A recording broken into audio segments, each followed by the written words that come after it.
Friends, मेरे मन में कुछ सवाल है। आज से नहीं, 10-15 साल से ये सवाल मेरे मन में आते हैं। हम लोगों ने ये तो सुना था कि कुछ लोग हैं जो भगवान के नाम पे लोगों को लूटते हैं।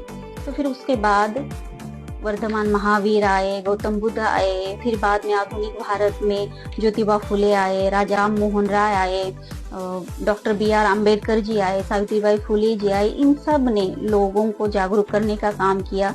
बाबा साहब ने संविधान भी लिखा, सबके लिए लिखा, समाज के हर वो इंसान के लिए जो छोटा सा छोटा है, जो गरीब सा गरीब है, उसके लिए बाबा साहब ने काम किया है। कुछ लोग हैं जो समाज के ठेकेदार बने बैठे हैं, बाबा साहब के नाम पर राजनीति कर रहे हैं और लोगों को गुमराह करने का काम कर रहे हैं, समाज में दरी मान करने का काम कर रहे हैं। मुझे नहीं पता कि उन लोगों ने बाबा साहब को कितना पढ़ा है, बाबा साहब की कितने बुक्स पढ़े हैं, उन्होंने बाबा साहब का संविधान कितनी बार पढ़ा है। लेकिन मैं कहना चाहती हूँ, संविधान में कलम 21 है जो सभी को जीने का अधिकार देता है, जीवन जीने का अधिकार, जिसमें पानी, शिक्षा, खाना पीना, रहना, हवा, सब कुछ आ गया उसमें। लोगों को आप ऐसे गुमराह नहीं कर सकते। मेरा समाज इतना भोला है कि उन गुमराह हो जाता है। लोग ऐसे बोलते हैं कि हम बाबा साहब को मानते हैं।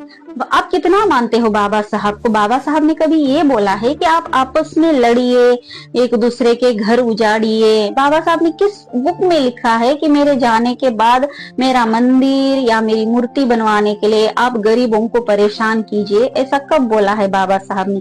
कभी नहीं बोला है बाबा साहब ने।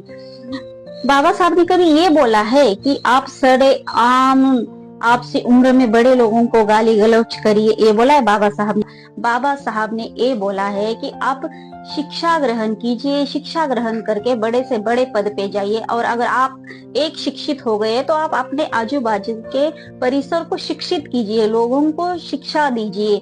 ये बोला है बाबा साहब ने। ये नहीं बोला है बाबा साहब ने कि आप बाबा साहब के नाम पे राजनीति करो, बड़ी बड़ी स्कीम लाके अपने घर भरो, अपनी रोटियां सेको। ऐसा बाबा साहब ने बोला नहीं है। और मेरा समाज इतना भोला है कि आज भी उन समाज के ठेकेदारों के चंगुल में आ जाता है। मेरी सबसे रिक्वेस्ट है, बाबा साहब को पढ़िए, बाबा साहब की बुक्स पढ़िए, तब पता चलेगा बाबा साहब ने किसी गरीब को साथ देने के लिए बोला है उन्होंने। अगर बाबा साहब ने राजनीति करी होती तो पता नहीं आज हम लोग कहाँ होते।